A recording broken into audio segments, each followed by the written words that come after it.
What's up, what's up? Welcome to my channel. Why not coconut? Today, ang topic po natin ay DIY or do-it-yourself calcium powder. Para saan ba to? Eto yon. May osteoporosis ka ba o kulang ka sa calcium? May solution ako dyan.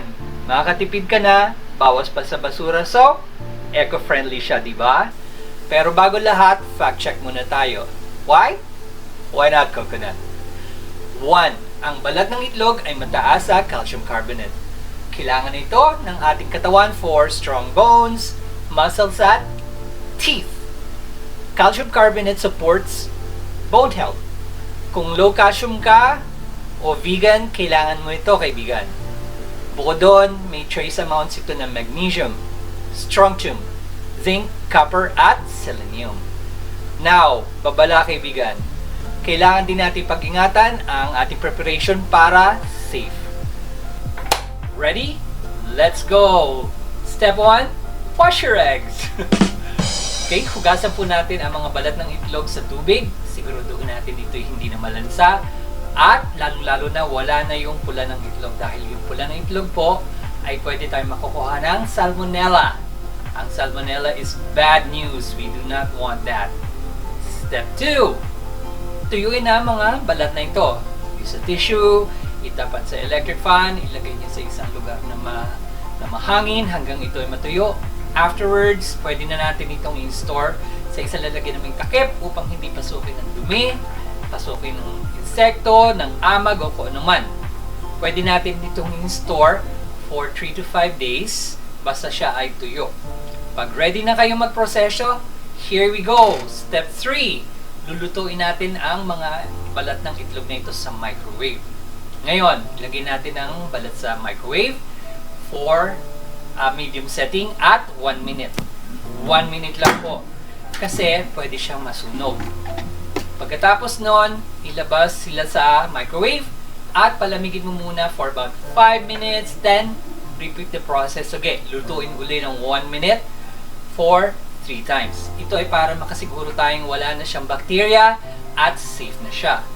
Ngayon, after that, makikita nyo ang balat ng itlog ay nagnipis at malutong na siya. So, mas madali na ang proseso.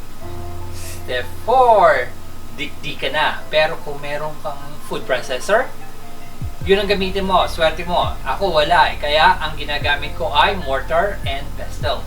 Didikdikin lang natin hanggang mapino. Now, make sure na pino ang inyong powder. Pag hindi siya pino, pwede siya maka-irritate sa ating lalamunan or digestive tract.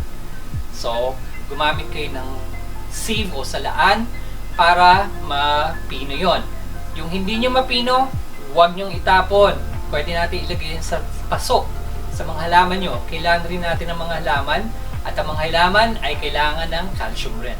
Paalala lang kaibigan, pag sobrang consumption nyo, maaari ka makadevelop ng kidney stones o soft tissue calcification. Yung may mga allergy dyan, please consult your doctor as needed. Pagdating man sa lasa, there's no issue.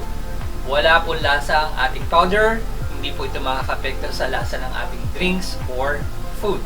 So, we're good on that one. Anyway,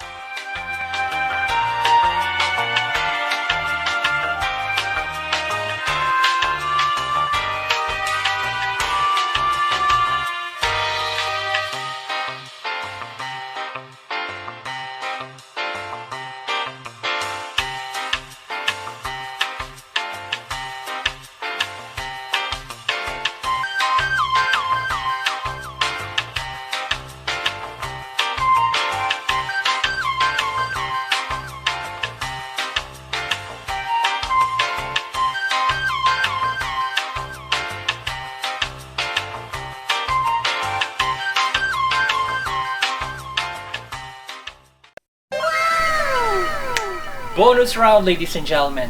Di ba sinabi ko kanina na huwag nating itatapon yung ating mga balat na itlog na hindi mapino dahil pwede nating gamitin yun sa ating garden as additional fertilizer. Well, may iba pa tayong pwedeng gawin.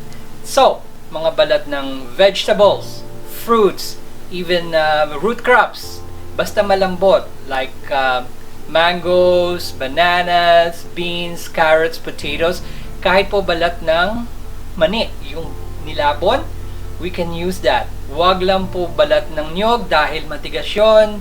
We are not going to use that. So, ang gagawin lang po, tatatarin natin ng as fine as we can. And then, hahalo-haluin natin sila. And then, we mix it with our soil. So, hey presto! Meron ka ng libreng fertilizer. Eco-friendly pa kasi bawas tayo sa basura. So, we're good, right? Thank you for watching. Please comment kung may mga gusto pa kayong ibang malaman at gagawin ko. And please, like and subscribe. Why? Why not, Coconut?